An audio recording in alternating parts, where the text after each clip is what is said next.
Awesome. Welcome, everybody. I'm super happy to have Bob Moesta with me today. Welcome, Bob. How are you doing? Hey, Thomas, how are you? Thanks for having me on. Yeah, thank you for coming on this format again. Yeah, No we had you problem. last time here in Munich. Yes. At our little conference. It was a blast, super nice talk, and I enjoyed it so much. And I thought we should also talk a little bit about jobs to be done. Uh-huh. Yeah. And today the focus is really about jobs to be done. Yeah. Yeah. I think we have like 250 people signed up. Let's see, who's here. Let's also wait a little bit, like 1 or 2 minutes. Yeah, like you just said, it's like it's a gamble right now because it's so nice out and it's summer. And like you said, some people might choose the beach over this, which I can completely appreciate. But at the same time, me too. for those who show up, Yeah. we'll make sure it's worth your while. Yeah. Yeah, perfect. So maybe we'll just, I had the impression, like I scrolled a little bit through the participants or the people who signed up, and I have the impression that there are really like quite sophisticated with jobs to be done, a lot of experts. So good. Would be really cool, like if you, yeah. We can have some questions. That would be great too. I don't know if we can get some feedback, and if we have experts, and I'd love to basically know how to go deeper on things. So that's always that's a fun hour. So that'd be great. Yeah. So, and the nice thing is, I can show here some comments. So if you comment on LinkedIn, post questions in the comments or something like that, I always can bring him in here, like Andy. Yeah. Andy will come from Edinburgh. Yeah. And it would be also interesting to, get a little bit, an emphasis on how good people are in jobs to be done. Is it the first time you apply it? Are there experts here? So just leave a comment, like saying maybe, I would say 1 to 5. 1 is I've never heard of it and I'm here to learn what it is. To 5 is like, hey, I've run interviews, I've done analysis, I use it on a regular basis. Yeah. And so 1 to 5, where do you 6 stars? Yeah. 6 stars is better than Bob Moesta. Yeah. I don't know about that. I don't know. As I always say, I'm not perfect at it either. I just came from this week. I've done, I don't know, 11 or 12 interviews already. And it's one of those things where there's times where I'm like, not lazy, but I get distracted. And so my business partner, the other, is like, no, we're not talking about that. I'm like, oh, okay. And so like, there's still times where I would say my interviews aren't perfect, but they're clearly fun. And I extract what I need out of them. So, but I'm not sure. I'm not sure there's a gold standard, if you will. Interesting. Is 10 interviews a week the regular pensum you have? I do sometimes. I'll say at least 10. Sometimes I'm doing more. Very rarely am I doing a week where I do no interviews at all. So, and then I really? Also, yeah. So, and to be honest, I use the interview technique all the time. And I'm constantly honing and refining it in terms of like, even like, so I'm really bad at small talk. So like, even if I'm talking to somebody about, and I run out of things to talk about, like, so tell me about something you bought. And so I use it as a small talk kind of trick to allow me to kind of like learn about that person. But at the same time, I get to practice and hone and refine the craft. But for product purposes, I'm doing interviews on either my product or other product, like every week.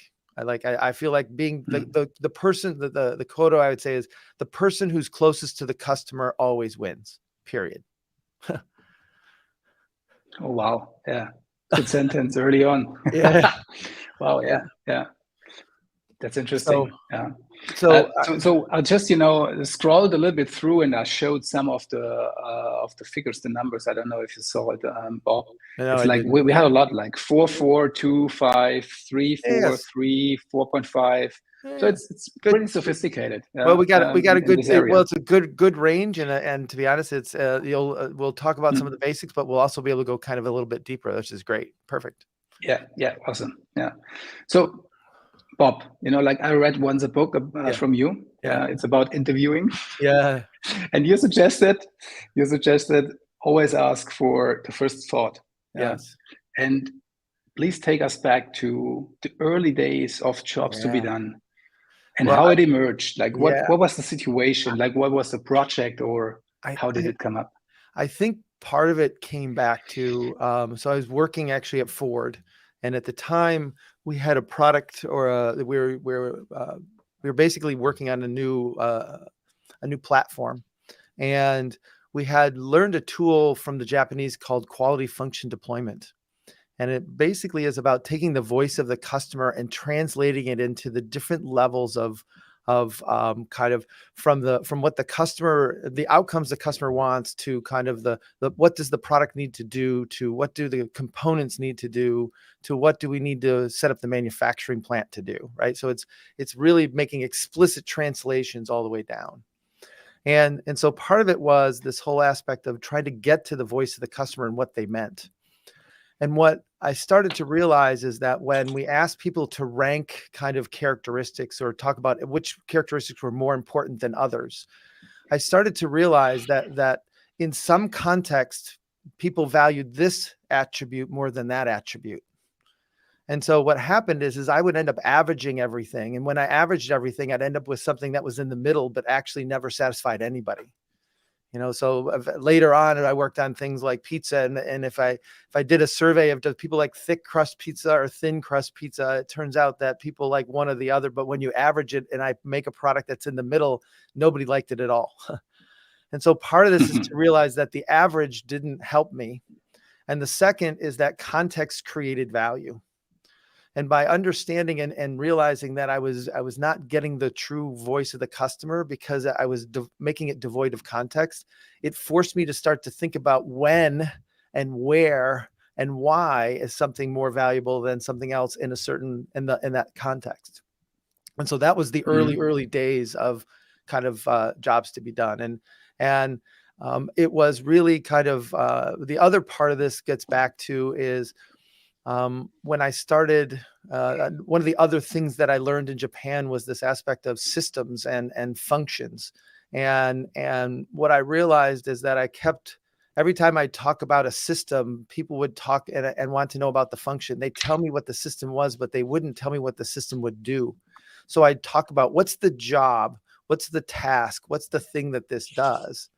And so when it really came down to it, I merged this notion of what job does the customer have, combined with kind of like, how do we understand the context and the outcomes that people want, that then kind of put that all together. And then I started applying that in the late 80s, early 90s. There was different places where I applied it, and then ultimately turned it into a method. But I always thought it was, how do I say, being dyslexic, I thought it was kind of my workaround. So I didn't really share it with people. I did it, and then I would tell people how I got there. But I would never kind of up front say like, hey, here's the process I'm going to do. So it's taken almost 30 years, to be honest, to not only build it and hone and refine it, but then to make it explicit. Mm-hmm. Interesting. Lot of thoughts and stuff. But I think it's even more important, to have like an explicit example to really grasp and understand what you just structured, right? Yep. So I don't know, you mentioned like one or two things, pizza. Yeah. I don't know, like you have like a 100 of. Yeah, I think one of the easiest, so I've worked on well over 3,500 different products and services, but like one of the easiest ones to really get is this notion of a Snickers bar, right? And most, are you familiar with the Snickers bar? Yeah, of course, everybody is, right?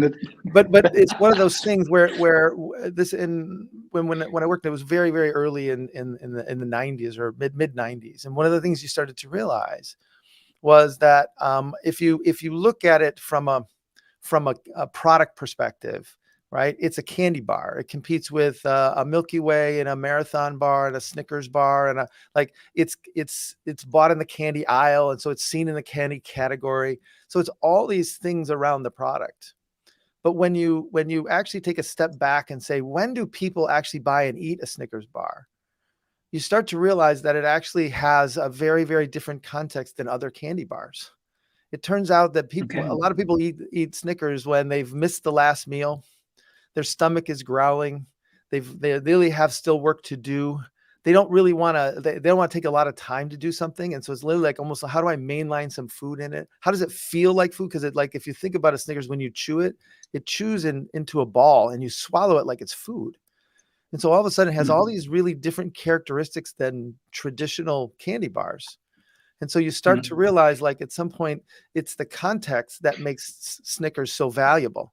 It's like you eat it when you're not you and you're hungry. It's to the point where you're so hungry that you actually can't think. And ultimately, it's just about getting it back to you. Versus think of Milky Way, right? Milky Way is typically eaten by somebody by themselves after an emotional event. It's typically competes with things like a glass of wine and a walk and a run and all these other things. Where you look at a Snickers bar, it competes with a Red Bull and a coffee and a a sandwich. And so you just start to realize, like, when we look at it through our product eyes, we see categories that are based on kind of what are the components and what are the elements and what category does it sit in. But in the customer's eyes, it actually sits in very, very different realms. And so it has very different competitors. And that's really kind of the point of Jobs to be Done, is that when we understand the job, we basically understand the real competitors and what we are being compared to and where value is actually seen. So the Snickers bar is obviously, like you describe it, more or less like a meal, right? Well, it's a meal replacement, or it's like it's a hey, I missed it. What can I do to fill in between the things? Or look, I'm still got a lot of stuff to do. Like, what's interesting is you can find people who are like marathoners and extreme athletes, and they all carry a Snickers bar in their backpack, because it's like when they feel their blood sugar dropping and they need fuel, they can literally mainline fuel into their body so quickly. And is it healthy? Doesn't matter. It has a combination of carbohydrates, like it has all these different things. And oh, by the way, I'm running. It's okay. When I ate the last Snickers bar, we tried to walk 100 kilometers. So I carried 2 Snickers with me. Right, exactly. Anyway. But that's kind of the point, is that the product is not a product by itself. The product is used in a context, and context adds as much value as the product. And so this is kind of the point, is that we need to actually understand those contexts, and when the context change, how does the value proposition change? Context adds as much value as the product, you said. Yes. How do you mean that? So I asked this, do you like steak or do you like pizza? Both, exactly. But steak on pizza. No. So let me put it this way. Think about the last time you had steak. Where were you? Who were you with? What was going on? And you start to realize there's a steak situation. There's a moment of usually celebration, or like it's the end of there's something that's going on, right? It's not a pizza moment. And so putting pizza in a steak moment doesn't actually help. And if I actually, like, I have 4 kids, and it's like we have a weeknight, they're playing hockey, we're doing all these different things, like trying to put steak into a pizza moment actually it doesn't work either. And so it's though I like both, there's context of why I like it. And so when somebody says, boy, I really like this, my question goes to when, where, and why. Because it's not just that they like it, it's the context that makes it better or worse as well. And so sometimes the wrong product, the best product in the wrong situation still doesn't satisfy. Okay. Bob, I know that many people struggle with expressing the job to be done, right? Like, how do you phrase that, or how complicated or how easy, on which level? So let's take the example of Snickers. Can you explain, like, how would you phrase the job to be done for the Snickers bar? Yes. So the way that I end up doing, so first of all, to get to a job is a lot of work. It's not any one interview. It's not any one story. It's putting together a series of situations, context, outcomes that people want to make similar progress. And so it starts out with, there's typically I'll start with, here's the phrase. Ultimately, we can distill it to this statement, and then ultimately people distill it farther. But to be honest, when I can write this entire statement is when I can get there. And so let me give you the statement. It's like, when I am, so that's to tell the context, and struggling with, right? That gives them kind of the energy that basically says that of what's the signal to say I got to do something. It's usually then verb me, help me, which is like the role of the product, so I can, right? So it's like when I am struggling with, help me or verb me so I can. So it's context, struggle, the role of the product, and then the outcome. Okay. Right. So when I'm walking 100 kilometers, when I'm walking 100 kilometers, and to be honest, at some point, don't know when I really need to eat, but I know that and I want and I struggle to be able to kind of keep pace and or not fall behind, right? Because I can't eat. Right. Help me eat food. Help me eat something that can help me get through this moment. Right. Or get to the next station. Right. So I can finish the race. Yeah. Is it in your mind always one clear statement, or is it also like with deviations, like so like how clear and refined does it need to be at the end of the day? So the best way to describe it is what Todd Rose talks about in End of Average is jobs are jagged. Most people think of them as like they try to segment clearly. Like this is, these are people who are 30 and above and 30 and below, or these people are in this income bracket and that income. They're trying to make it very clean breaks. But these, to your point, is there's lots of variables. And so part of it is to realize what are the essential variables that have to go together to create the moment, to create that thing. So it doesn't have to be 100% true, but it's kind of like when 5 of these 8 things happen, they're in that job. And so part of it is to realize that a job has what I call width. The best way to think about it is I think of each job has sets of use cases inside it.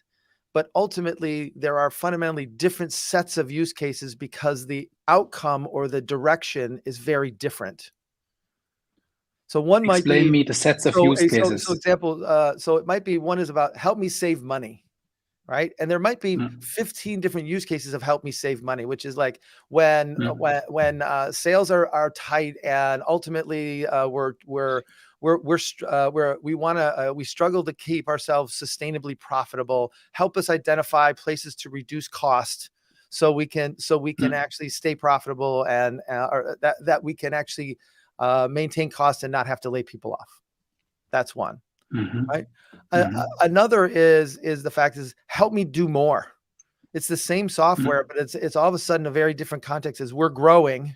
And the fact is I can't hire people fast enough. Help me take this off my plate so I can actually get to the things that I'm missing. And so ultimately it's instead of help me save money, it's about help me do more. It's the same product, but it's very different context. And they value it in very different ways.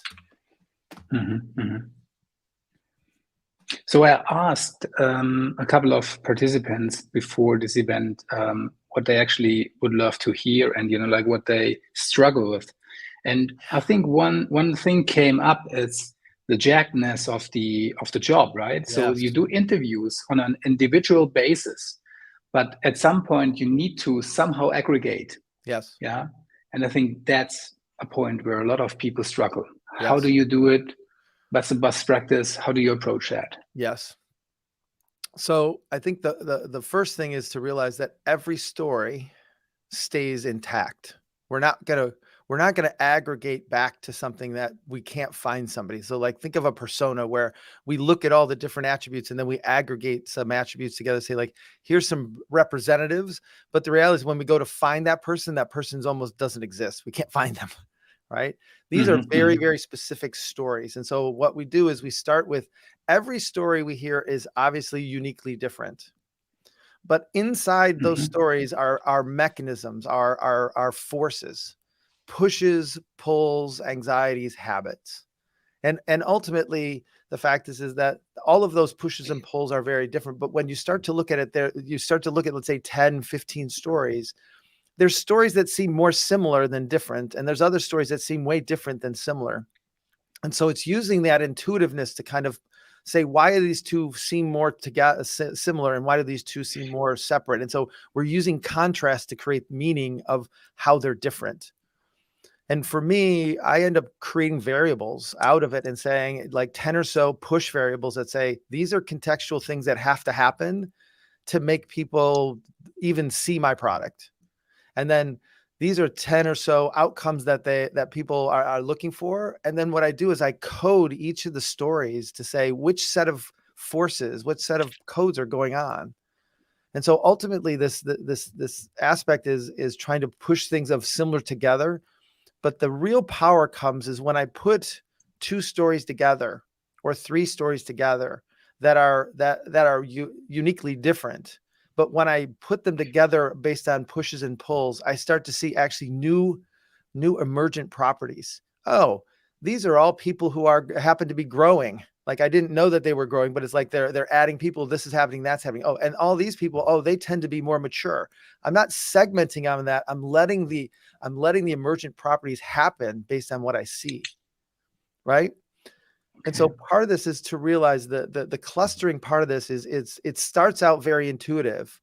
But to be honest, I'm working on some software right now with Ryan Singer where we're in the beta stage of basically being able to break the interviews down, be able to aggregate into a set of variables, build a cluster analysis to basically build I'll say a starting point for kind of what stories go together and not, and then ultimately a way to detail them out to get to when I am struggling with, help me so I can. So part of it is there's trying to make that process more explicit and kind of figuring out the business model behind it. So we've been building it for probably 2.5 years. I've got over 100 projects in it. And so we're trying to kind of standardize that process out. So because I know people struggle with this a lot. And so we're in the midst of kind of trying to figure that out. Yeah. So I think they struggle with this point, but also with the points which are coming afterwards. Yes. Communicating it. And we also have here somebody, let's see, Andrew, he said like once he identified the job to be done correctly, how to, design the product right? Yeah. So that's like, can you take us downstream? Like first, how do you communicate your findings within, like in the company with the peers and so on and so forth? Yeah. So I think the first part is being able to connect the demand side to the supply side. So one of the things we've kind of added to our services and kind of been able to help is go from what we call, the jobs to the design requirements from the supply side perspective. Like what do we need to do on the supply side to actually satisfy the job? So the first thing is that when we do it, we don't first of all, there's never anybody who should be doing job interviews by themselves. It's almost like a waste because at some point, one, it's very, very hard. I never do it without at least one other interviewer, but typically I'll have anywhere from 3 to 8 other people listening in because the opportunity when you do these interviews is to build common language across the organization. The only thing that we all have in common inside the organization is that we serve customers. And so if we can actually understand when they say they want it easy and we have a common definition of easy, it's way better than what I think easy is and what you think easy is are completely different things. And so part of the first part of being able to communicate this to the organization is to make sure that it's a cross-functional group gathering this information because it has to be translated back to engineering and design and onboarding and customer success and sales. And so all of a sudden we got to make sure we're all singing off that same sheet of music. The second thing is what's interesting is most people want to just see the transcripts or they just want me to tell you the jobs, right? But part of this is actually storytelling and getting people to understand the journey they went on and the struggles that they had. And so part of it is getting them to listen to some of these interviews. And so when we try to onboard the organization, it's not only like helping people understand it, but it's listening to the voice of the customer. And so what I say is it's not just the words. A lot of people want to read transcripts of what people say. And it's not necessarily the transcript by itself. It's actually it's the words they don't say. It's the way they say it, right? It's like, boy, tonality. Right. It's the tonality. It's the pausing. Boy, that was really good. Like all of a sudden that little pause made me change the way I'd ask the next question, which would be, well, what's wrong with it? Because the pause makes them not say it's perfect versus, boy, it was really good. Like, okay, what'd you like about it? Like you start to realize there's a lot more information between the words than just the words. And we assume that we all have the same definition of the word. So when I say easy or fast or boy, I want to do more, like I know what that means. And what I find is, at least the gift I was given as a dyslexic, is I know I don't know what they mean, because I'm not sure I know what I mean. Right. I always say it's really hard. I find like the A students have a disadvantage of being innovators and entrepreneurs, because they need to know the answer before they start. And innovation is one of those things where all you start with is the problem, not the solution. And so part of this is realizing we have to iterate. Like from your answer, like looking on how to communicate into the organization, a lot of it is spending time with the customer's original voice. That's right. That's correct. And the words they use, and not changing it. This is where people want to change the word. It's like, oh, that's convenience. It's like, nope, they never use that word. Yeah, but that's what it's entailing. I'm like, yeah, but if we call it convenience, then it's going to get translated into terms of convenience, and then it's going to become a positioning around convenience, and that has nothing to do. Convenience means this in this situation, and convenience means that in that situation. It's a very different definition of convenience, and you're going to confuse people. And so part of it is not letting people kind of abstract it up, but find the essence, the essential things that make up value for them in that moment.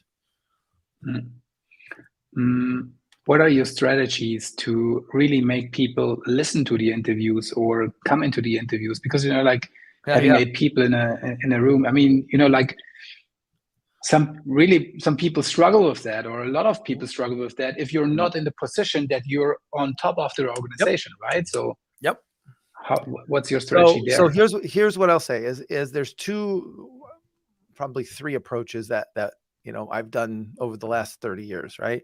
You can either go in at the top, you can go in at the bottom, or you go in the middle, right? And what I would say is the people at the top, when the people at the top get this, I will tell you that this is probably the single greatest thing that helps companies come together, focus, know what's important, know what to do, and know what to go on. Think Intercom, think Basecamp, think Intuit, like Autobooks, like places where people are very, very focused, and they know, to be honest, they know how to say no now, right? Other organizations, sometimes it's better to start at the bottom, where it's like they can't get the answer they're looking for. They're looking for a new method, and we literally try a new method in a very large organization to almost like pilot, and then demonstrate and show how it works. And then people go like, how'd you do that? And then ultimately pulling it in by basically showing gains in productivity and or focus and or success. And so depending on kind of the organization and where it's at and its maturity, it'll depend on kind of that aspect of if they're struggling or not struggling, and how much they're struggling, and whether they want to try it or not try it. And what I would say is, what I will say is, I would never try this on something that's not important, and that's something that we need to solve. Like trying to put it on something that's like a side project, it's pretty hard. It's hard work, and a lot of times it's hard to finish it. But if it's a big problem and it's something you've tried to solve 3 or 4 times, and you're willing to try a different approach, that's a great place to apply it and to start. Okay, so make it relevant is the very first. relevant, very relevant. So for example, in like SaaS companies, like sometimes people will go like, I already know why people come, but our churn is growing and I don't know why. It's like, okay, let's start with churn. Why are people firing you, and where are they going? And what causes you to do it? And oh, by the way, when they do that, they learn about their current product as well, because we get the story of why they came, and then we get the story of why they left. So you get both. Especially in product management, there is a lot of, firefighting and smaller stuff going on.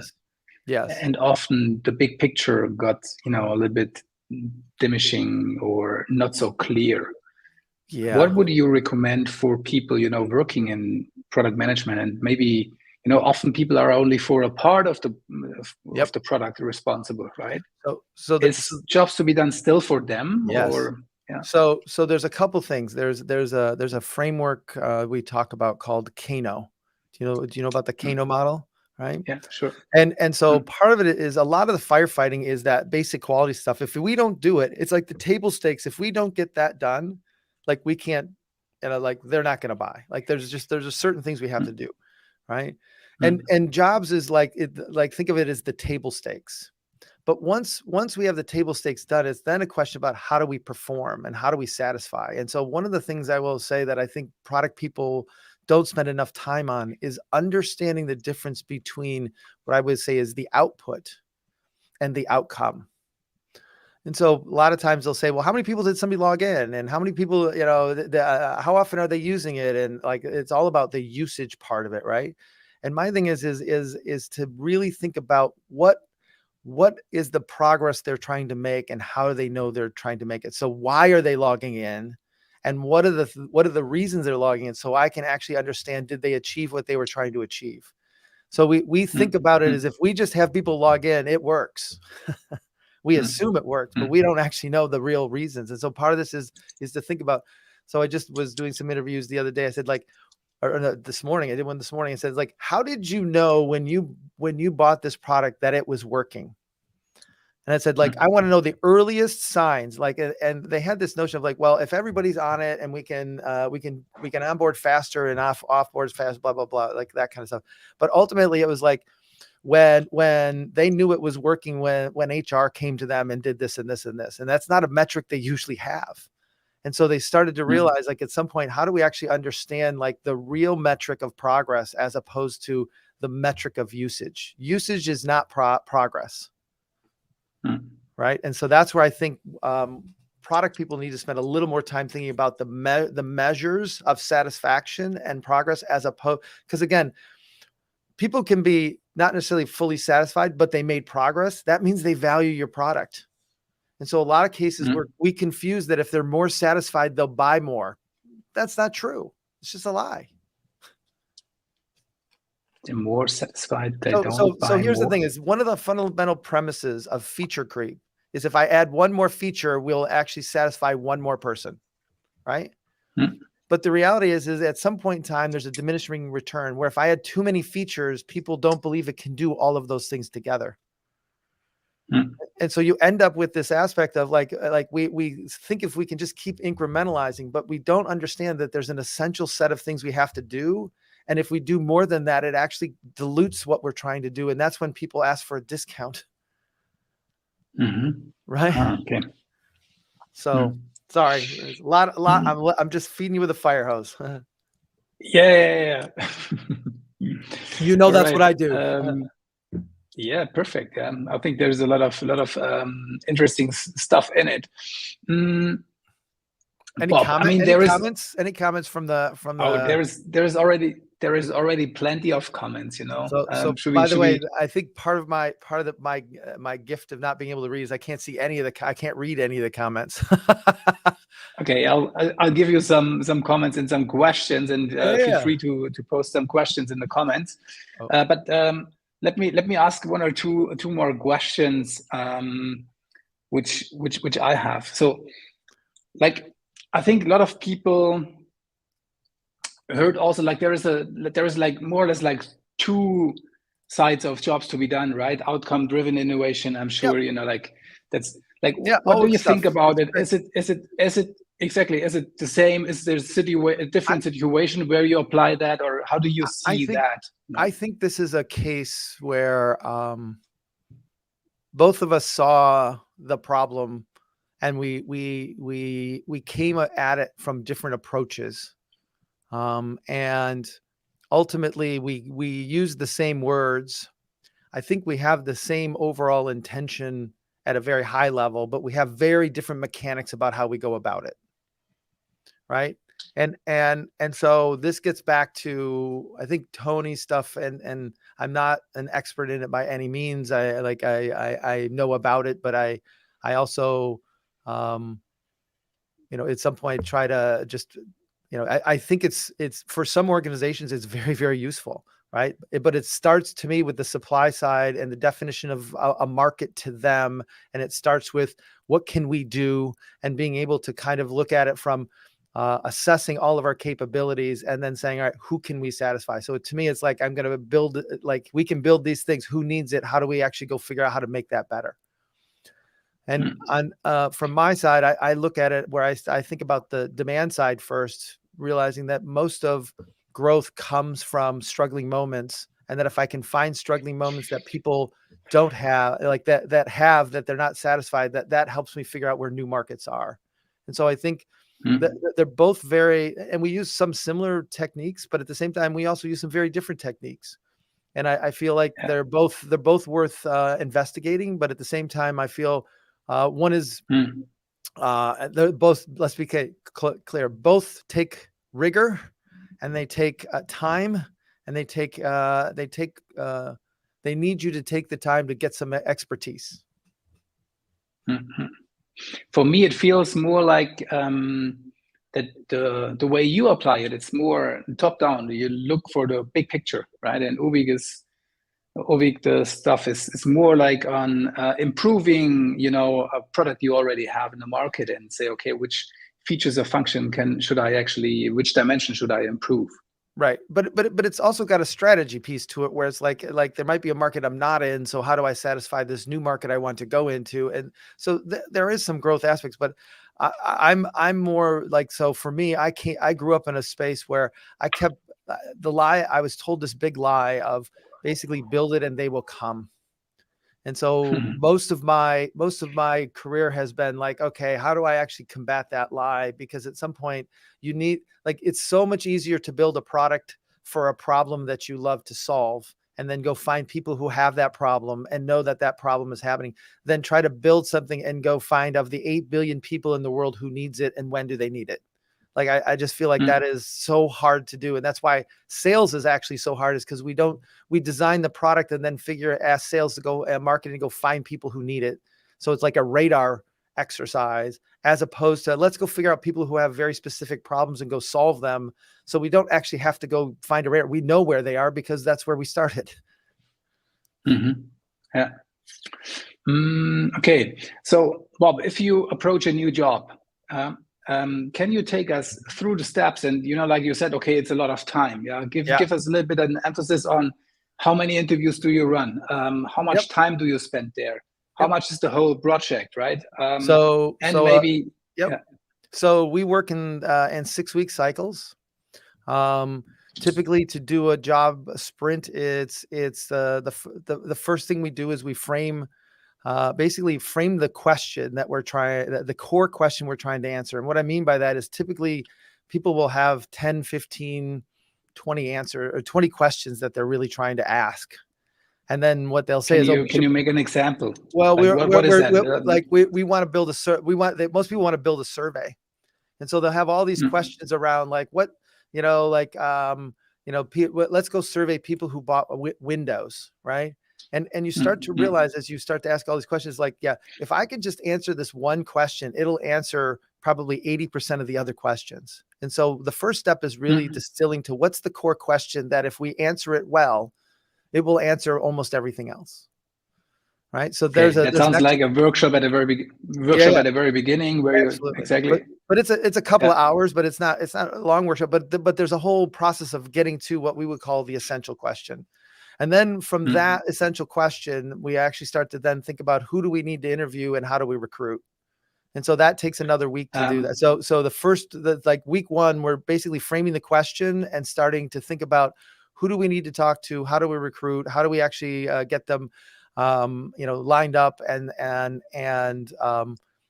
in that case, what we do is we end up using kind of a role of a designed experiment. So if I pick 50 random people, I could have it's a decent sample. But the reality is, if I use a design experiment to actually pick what I would say is a specific subset of that 50, I can actually only talk to 10 people that represent a much larger sample. And so for us, we end up so we only talk to 10 people typically, but 10 really different people. So it'd be, for example, if I'm doing a SaaS company, it's like, I want to talk to 5 people from very large company, or the larger side of our spectrum, and 5 people from the lower side of the spectrum. I want to talk to people who are let's say just starting, and I want to talk to people who are, very mature. I want to talk to people in 3 different industries. And so we end up kind of extracting the variables to basically say, how do we make sure we cover the space of our market in only 10 interviews? And ultimately, we're trying to get to the 20% of the causes that represent 80% of the effects. right? And so Okay. that takes about a week to the first 2 weeks is really framing the question, deciding who we're going to talk to, starting the recruiting and get recruiting. And so by the end of that 2-week period, we've got kind of that set up. Then what we do is week 3, we basically do interviews Monday, Tuesday. We do them as a cross-functional team. We usually do it with 5, I always say 5 plus or minus 2. So it's no fewer than 3 and no more than 7. And we end up doing the interviews, and we do an hour interview and an hour debrief. And then we do 5 in a day, and we do 10 in 2 days. Exhausting. I need good sleep that day. And then Wednesday is usually that a day where we do analysis, where we actually affinitize, create variables, do the clustering, and get to kind of the initial groupings. And then we start to detail. And so by Thursday, we are detailing and seeing the differences between the 2, 3, 4, 5 jobs we find. We start to flesh them out and get to what's the context they're in, what are the outcomes they want, what is it more about, what is it less about, what is the competitive set, what are the social, emotional, and functional drivers, what are the trade-offs they're willing to make. We detail that all out. And then on Friday, we do 2 things. One is we figure out how do we communicate this to the rest of the team?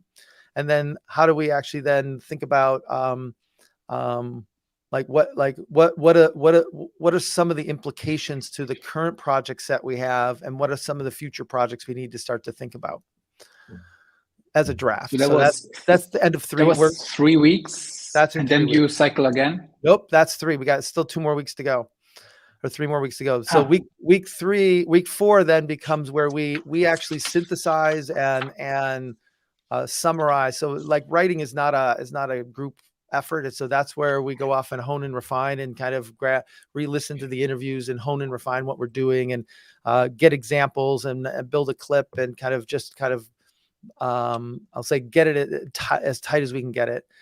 And then by the end of that 2nd week, or that third, let's see, that's the 4th week, end of the 4th, beginning of the 5th week, we do a workshop around what we call the supply side.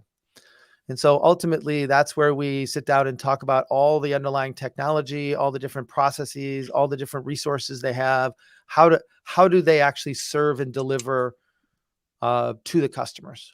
So we don't want to know anything about that beforehand. We want to actually just start by understanding the demand side first. And then by understanding the supply side, we're able to then connect the dots between, if we do this and this and this, when customers mean this and this and this, we need to, that affects this process or these outcomes or these products.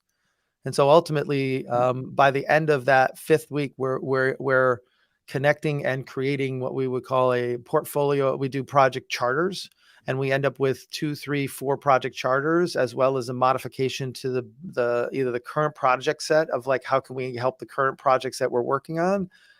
And then ultimately coming back and writing a product strategy that basically helps understand what we're going to do, why, and presenting to either the executive committee or the head of product, or the combination of kind of where we're at, and then deciding what we want to do in the next cycle. And the next cycle then becomes those projects. Oh, I see. So this is like the 6 weeks you take to analyze customer, to understand what you're going to do, and then you have like a 6-week cycle to start to implement something already. And everything we do is based on 6-week cycles typically. Interesting. Some organizations a little longer, shorter, but ultimately. And sometimes it's like we'll do, for example, we did something where we did for example, think of it as it's like a 2-sided market where I've got talking to like school, like let me think of a good example of a 2-sided market that we've worked on that I can talk about. The aspect of, I might need to know the jobs of let's say people buying, and the other side is I need to know the jobs of people selling. So why are people in this platform? So for example, think of Etsy, right? Why do people come to Etsy? What job does Etsy provide? What progress does it help people do as an individual or as a buyer? And then the other part is, what job does it help individuals who want to sell things on there do? And so why not use eBay or Facebook or some of these others? So how does Etsy different than these other? And so by understanding the jobs of buyers and the jobs of sellers, then I can actually figure out how to connect the two. So that's where we might have two 6-week cycles to do that. Okay. Yeah. For each side of the market, you spend the same amount of energy and 10 interviews. Yeah. Yep. So let me go a little bit through the questions. Like we have here, John, he said, like, I've been using the same form of cluster analysis for customer segmentation around jobs to be done with clients. And I think Filippo also, he asked, can you tell us more about codifying? I just want to say is I don't use K-means. I use something else. So I have a different, because K-means, just for those who are at a level 5, K-means is not like I've wrestled for probably almost 8 or 9 years on the right methodology for actually weighting and clustering. And it turns out to me, K-means is the one that actually I don't get. It doesn't map to kind of the way that I've been doing it. And I can tell them why, but it's like that's a sidebar. But just to realize, like, I use either next nearest neighbor, or there's 2 or 3 other ones I use along the way. But K-means implies that there's a center point. And the thing is I don't know if, because of the jaggedness, there is no center point. How do you do it? You said next nearest neighbor. I start with next nearest neighbor. How do you do that? So what's the principle? The way that next nearest neighbor works is it literally takes every story. So I end up with each interview is then coded on 20 to 30 dimensions. And then what I do is I compare each story to each other and say, how far or how close are they from each other in terms of each one has a 0 or a 1. And by coding it, I can literally tell you, like, this one matches up, 60% of the time, and this one matches up 80% of the time. So these two must be closer. And so you can actually see how close stories are based on the 20 to 30 dimensions you create out of it. And it's a much easier way in which to kind of get to kind of the original, like what stories are problem. And it's also about not only what's in the story, but what's not in the story. Right. So like this story doesn't have this component, that makes it similar to this other story that doesn't have that either. And so it's not just about what it is, it's also what it's not that helps us cluster. Okay. Sorry, that's a pretty deep place. Well, but I think this is really like one of the core elements, like how to cluster and how to find the commonalities in the interviews, right? And I think this is like one of the core things. Well, what's interesting is like what I would say is a lot of people, especially I'll say me as an engineer, like the notion of my intuition, I would discount way too much. And in the end, it was like I could look at stories and say, these two, like the way I did it for myself is it was much easier for me to review each of the stories and literally think about the stories holistically as a gestalt. And ultimately I could literally go like, yeah, these 2 stories are way similar than those 2 stories. And so I could actually do this in a very intuitive way, very quickly. And to be honest, it comes out the exact same way when I do it using the math. And so part of it is to realize, like, at some point there's something here, but it's not a science. I mean, remember, we've only got 10 interviews. We've got 30 dimensions, right? And or at least 20 dimensions. And so you start to realize that as you build those dimensions, it's like, this is not statistics, this is math, right? How close or far are these stories to each other? All right, guys, we still have 10 minutes to go. I'm super happy to have some more questions from the audience. It was super interesting, at least for me so far. I'll wait a little bit until the questions pop up. Let me announce one thing. Bob, you've been last year at our conference. This year, the conference is on 13th of October. Oh, what we have already incredible speakers. Yeah, Marty Kagan is Marty and Ash. Talking. Wow, what a great exactly. lineup. And we have Justina from DeepL. That's like awesome. Like DeepL, DeepL? Yep. You have DeepL over in America. Yeah, she's talking us through their product culture, how they create. That's awesome. Awesome. Yeah. I think I've worked with Ash in the past.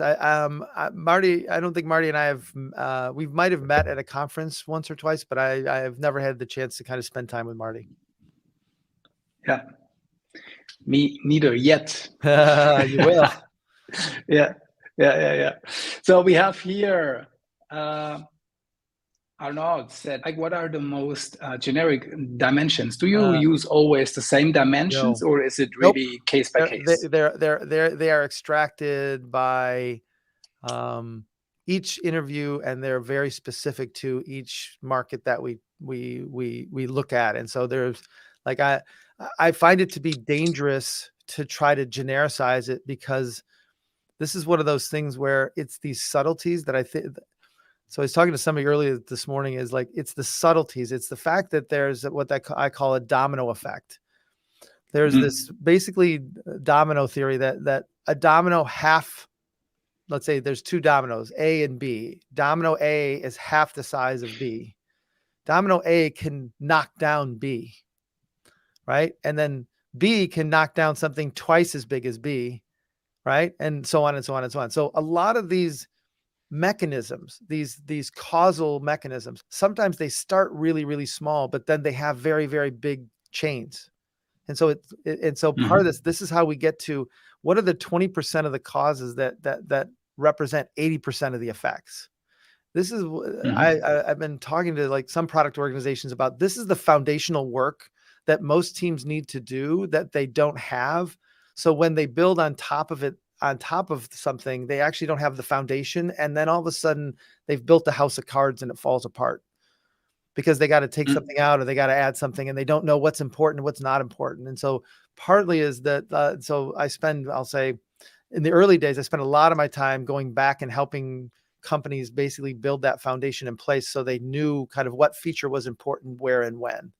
And so ultimately, I see this as the foundation for any good product. You should know the jobs that your product is trying to do, and the people it's trying to help. And one clarifying question is, products don't have jobs. Products do jobs. Only people have jobs. Organizations do not have jobs. People have jobs. And so it's people. And so the CFO might have a different job than the CMO, but ultimately they have to come to a trade-off. And so you have to understand the progress that the people want to make, because that's how we actually buy things. Organizations don't have jobs. Yeah, I think that's also like sometimes, often B2B products behave like B2C product, because it's just one person who has the decision. And so it doesn't matter how many people. My favorite. We actually should. Go ahead. You should actually call it a product which is, towards one person consuming it, or, like to match many people, in buying group, like having. So this is where, again, people get flustered, because they say like, they want it to be efficient. And it's like, no, you have to understand the jobs of the buyer and the jobs of the user, because at some point they're completely different. Right. If I like, so designing toys for, a toy company, right? If I designed the toys that parents wanted, kids would never play with it. And if I designed the flame thrower that I wanted when I was a kid, my parents would never buy it. And so you have to really realize you have to negotiate between those two levels to get to basically a common product that both helps the buyer and also helps the user. And if you don't actually understand the jobs of each, you end up either selling it and nobody uses it, or boy, people love it, but there's nobody who wants to buy it. And so ultimately, negotiating between the two. That's interesting. Like negotiation. Well, you need to be almost the couple's therapist, or the family therapist, to help actually understand, like, hey, you want this and they want this, and these are at odds, and like which one do you want us to do? And they're like, oh, I didn't know that. Like, by you helping them see that trade-off, it actually helps them realize you understand the problem better than they do. Okay, since there is no standard set of dimensions, like there is a super intelligent. I wish there were, and to be honest, I've been looking for them. But what I will tell you is, it has been a very dangerous and non-successful rabbit hole that I've been down, and so I've kind of abandoned trying to find generic or those kinds of dimensions. Yeah. Well, then give us please an example of dimensions. Yeah. Yeah. To make So understand. what How we that do works. is we use a process called the KJ method, which is it's more or less the phrase that I was taught is called affinitizing, but it's affinitizing with intent, and it's affinitizing not by the same words. Like if everybody talks about this being healthy, this is the healthy dimension. It's like, no, like so for example, there's a dimension about people when they go to get healthy, right? Some people want to get healthy because at some point they want to look better for the reunion or a wedding or an event. And so I want to get healthy so I look better for this event. Other people want to get healthy because they don't want to die. And that's very, very different than looking good for an event. And though the person who is looking to look good for an event doesn't want to die, that's not the motivator behind why they're trying to work out. And so this is where you have to be able to understand what is the true motivation behind it. So what we do is we take the list of all the pushes from all the interviews, and we start to then build categories or build dimensions of sources of energy. So it's like, when I realized that I could die soon, versus, boy, when I have an event coming up and I know that I don't want to, I need to look better. Like very different dimensions. But that's what causes people to finally, it's part of the dimensions. I mean, this is the whole thing is I think this is the big difference of jobs. Job is bringing from individual causes. You bought the car because of a deal. You bought the car because it had good gas mileage. We usually try to boil it down to one reason why you bought something. What Jobs is trying to say is it's not one thing, it's sets of things. And how do we understand how those sets of things work together to help people make progress? And so it's more or less for the math people out there, I think of Jobs as set theory, and being able to say, like, what are the variables that have to be present? And to be honest, what variables should not be there for me to actually really value your product? Here, it's a really interesting question. Do you think ChatGPT do you use it? Can it support you in the process? So what's interesting is at this point in time, what happens is ChatGPT can pick the words, right? And it can actually sometimes almost mimic an interview. But what it can't do is it can't unpack the language, because it's building it on probability theory of what people would say next. But what we're trying to get to is, why do they say it next? And so to me, I use ChatGPT as almost a synthesizing agent afterwards. And to be honest, I use it as a prototyping to learn tool to get different perspectives or different ways in which to kind of summarize and put it together. But the thing is that what I would say is, I feel like a lot of this knowledge is about being in the moment and being very attentive to the moment. And if I try to extract what other people have said, I'm going to miss it's still aggregating at too high of level of what it's doing. And so I think there's some limitations to it. And to be honest, I'm not using it because I feel like what I get is too generic, and it doesn't actually help me get to the important subtleties that make the difference. So, and I'm not saying it won't get there. And I actually love it as a very important prototyping to learn tool. And we're using it in different ways to help us kind of build contrasting views around something that help us learn. But I don't use it to extract the data. I use ChatGPT after I've extracted the data. The data to me still has to stay pure, and that might be also my habit. So I'm not saying it's not possible. I haven't been able to make it work. So I had one or two questions here for how can you learn it? How can you learn the interviews? Can you tell a little bit about that? I don't see the questions right now, but I know there were some questions about the interviews. I want to give a shout out. I just noticed somebody in here, and I just want to give a shout out to Beth Miller. Who is it? Hey, Beth. Okay. she's a longtime friend. Yeah, Beth. So you wrote a handbook. So you believe So I did that with Chris and Irvin a long time ago, but yeah, that's one of them. It's very good. She's great. So is that also the source you would point people towards, or what is the source, the best source to learn? I think the best source. So one is we have some. I'll say the most current stuff is going to be in demand side sales and learning to build. And then what you're going to see is there's a circuit breaker podcast that we do that kind of walks through the small components. I'm building out a YouTube channel that basically has, shorts and just reminders and small little things where we're taking videos of things I've done. I'm working with my friend Tom Coor on a lot of that. But I think, that's where I'd start. I'm working on a new book right now around the job of jobs, which is helping people understand their career path and think about like employees hiring companies as opposed to companies hiring employees.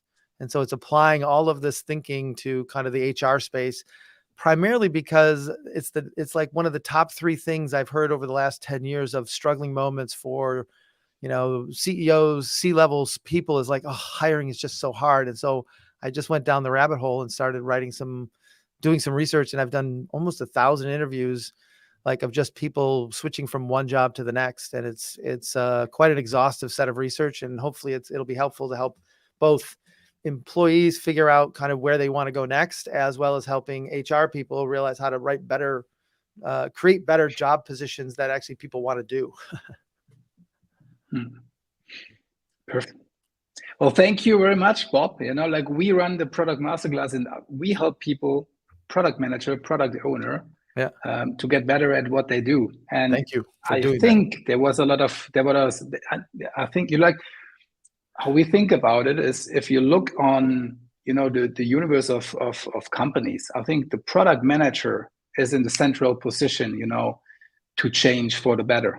Yeah. And especially in Europe, I think we can learn a lot, and, getting better at what we build, to understand what we build is really the first point. And it's an 8-week program, the Product Masterclass. We have jobs to be done in the first week, because I think it's a centerpiece in understanding what you need to build. I agree. And so if you want to get better, if you want to move into product management, check out productmasterclass.com. Bob, it was really a pleasure. I think I could talk another hour with you if it wouldn't be that hot in here. There's a lot of questions also in the chat still, which we couldn't, which we couldn't answer. Thank you very much. It was really interesting. You gave a lot of insight and depth to it. Thank you. Thank you, Thomas. And I can't emphasize, I think the conference in the fall is going to be an amazing lineup with just great speakers. So, I won't be there this time, but I will be there soon. I'll be there again soon. And it's for free, you can join the conference for free. We have a free live stream. So sign up for the conference on justproduct.com. I'll just show it in the comment, in the banner again. And Bob, have a good day. Thank you very much, and stay in touch. Thank you. Have a great night, everybody. Thank you. Bye-bye. Bye.